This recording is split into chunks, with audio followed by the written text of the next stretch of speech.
Dans un développement majeur qui pourrait réécrire un chapitre de l'histoire de la Formule 1, un juge de la Haute Cour de Londres a statué que le procès de 64 millions de dollars intenté par Felipe Massa contre la Formule 1, la FIA et l'ancien patron de la F1 Bernie Ecclestone peut aller jusqu'à un procès complet. La décision rendue le 20 novembre 2025 représente une victoire significative pour l'ancien pilote Ferrari dans sa bataille de longue haleine pour ce qu'il appelle la justice concernant le controversé championnat du monde de Formule 1 2008. Bien que le juge ait clairement indiqué que le tribunal ne peut pas annuler le résultat officiel du championnat, l'affaire va maintenant avancer, permettant à Massa de réclamer des dommages et intérêts substantiels pour les pertes qu'il affirme avoir subies. Pour comprendre l'importance de cette décision, nous devons remonter à l'un des événements les plus infâmes de l'histoire moderne de la Formule 1. Le Grand Prix de Singapour 2008, une course qui est depuis connue sous le nom de Crashgate. La saison 2008 était l'une des plus serrées et des plus dramatiques de l'histoire de la Formule 1, avec la bataille pour le championnat qui s'est jouée jusqu'à la dernière course au Brésil. Felipe Massa avait remporté 6 courses cette saison-là et était en pleine forme de sa vie. Pendant ce temps, Lewis Hamilton, dans sa deuxième saison seulement, chassait son premier titre mondial. Le Grand Prix de Singapour, tenu le 28 septembre 2008, était la première course de nuit de l'histoire de la Formule 1, et il s'est avéré être l'un des plus controversés. Felipe Massa, au volant pour Ferrari, était en pleine bataille pour le championnat avec Lewis Hamilton de McLaren. Massa menait la course confortablement quand, au tour 14, le pilote Renault Nelson Piquet Jr. a délibérément écrasé sa voiture contre le mur. L'accident a fait sortir la voiture de sécurité, ce qui a complètement chamboulé la course.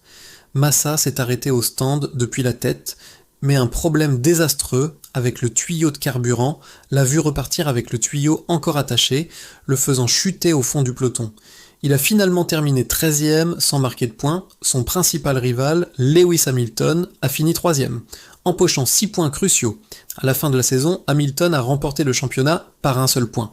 L'année suivante, en 2009, le scandale a éclaté quand Nelson Piquet Jr., qui avait été licencié par Renault en milieu de saison, a révélé qu'il avait été ordonné par ses patrons d'équipe Renault, y compris le directeur d'équipe Flavio Briatore et le directeur de l'ingénierie Pat Symonds, de crasher délibérément pour aider son coéquipier Fernando Alonso à gagner la course. Cette révélation a envoyé des ondes de choc à travers le sport.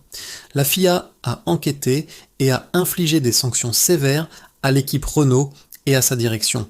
Flavio Briatore et Pat Symonds ont été bannis du sport et Renault a reçu une interdiction suspendue.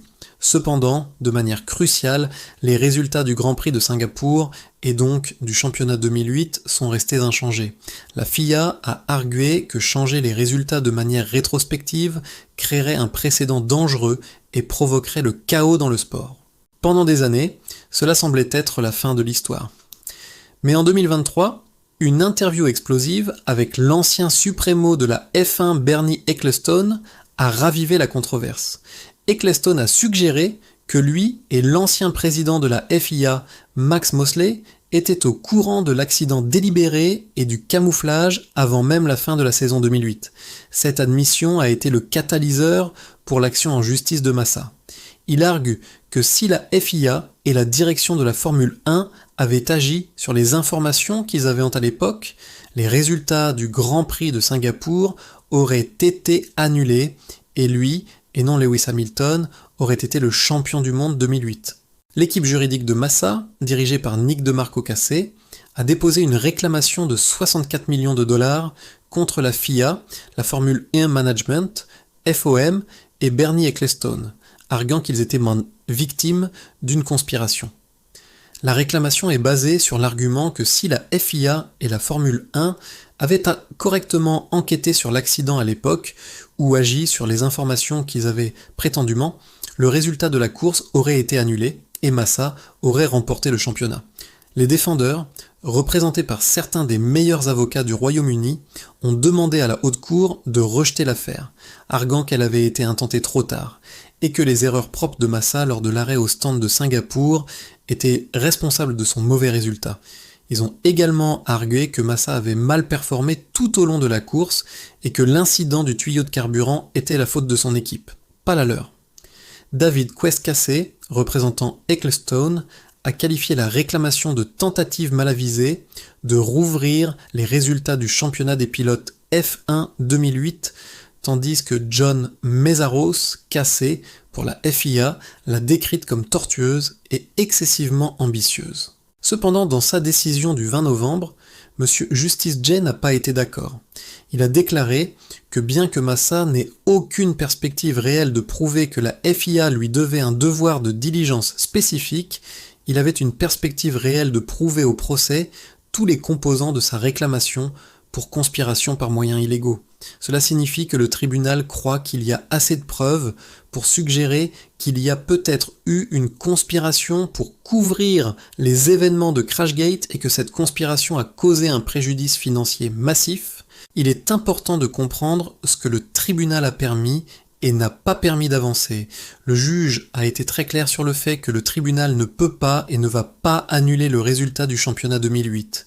Il a rejeté la demande de Massa pour un soulagement déclaratoire qui aurait déclaré qu'il était le champion légitime, affirmant que le tribunal ne peut pas réécrire l'histoire sportive et que la FIA, en tant qu'organisme sportif international, ignorerait simplement une telle déclaration. Donc, le premier titre mondial de Lewis Hamilton est en sécurité. Ce que le tribunal a permis, c'est que Massa poursuive sa réclamation pour des dommages et intérêts financiers. Le chiffre de 64 millions de dollars est basé sur l'estimation des pertes de revenus et des contrats de sponsoring que Massa aurait reçus en tant que champion du monde de Formule 1 en Charan 1. L'affaire va maintenant avancer vers un procès complet à la Haute Cour de Londres, probablement quelque temps en 2026. Le procès devrait durer plusieurs semaines et sera l'une des batailles judiciaires les plus médiatisées de l'histoire de la Formule 1. Ce sera un processus long et complexe impliquant l'examen détaillé des preuves et le témoignage de témoins clés. L'équipe juridique de Massa essaiera de prouver qu'il y a eu une conspiration entre la FIA, FOM et Bernie Ecclestone pour dissimuler la vérité sur Crashgate et que cette conspiration a directement mené à ses pertes financières. Les défendeurs continueront d'arguer qu'ils n'ont rien fait de mal et que la réclamation de Massa n'a aucun mérite. Le procès plongera probablement profondément dans les rouages internes de la Formule 1 à l'époque et pourrait faire émerger de nouvelles informations sur l'un des moments les plus sombres du sport. Les implications de cette affaire s'étendent bien au-delà de la situation personnelle de Felipe Massa. S'il gagne, cela pourrait ouvrir la porte à d'autres pilotes qui se sentent lésés par les organes directeurs du sport pour chercher un recours judiciaire. Cela pourrait aussi forcer la Formule 1 et la FIA à être plus transparentes et responsables dans leur processus de décision. D'un autre côté, si Massa perd, cela renforcera l'idée que les résultats sportifs, une fois finalisés, sont intouchables par les tribunaux, peu importe les preuves qui émergent plus tard. Pour Felipe Massa, c'est une question de principe. Il a toujours maintenu qu'il est le champion moral de 2008, et bien que ce procès ne puisse pas lui donner le titre, une victoire lui fournirait une forme de vindication. Le pilote brésilien, maintenant âgé de 44 ans et retraité de la Formule 1, a dit qu'il ne fait pas cela pour l'argent, mais pour la justice. Il veut que le monde sache qu'il a été privé de son championnat légitime par une conspiration au plus haut niveau du sport. Pour la Formule 1, l'affaire est un énorme mal de tête. Elle rouvre de vieilles blessures et soulève des questions inconfortables sur l'intégrité de la gouvernance du sport. Un procès complet générera une énorme quantité de publicité négative, quel que soit le résultat. C'est une histoire qui mijote depuis plus de 15 ans et qui est enfin prête à avoir son jour au tribunal. Qu'en pensez-vous ? Felipe Massa mérite-t-il une compensation financière pour ce qui s'est passé en 2008 ou est-ce une tentative de réécrire l'histoire ? Faites-nous savoir vos pensées dans les commentaires.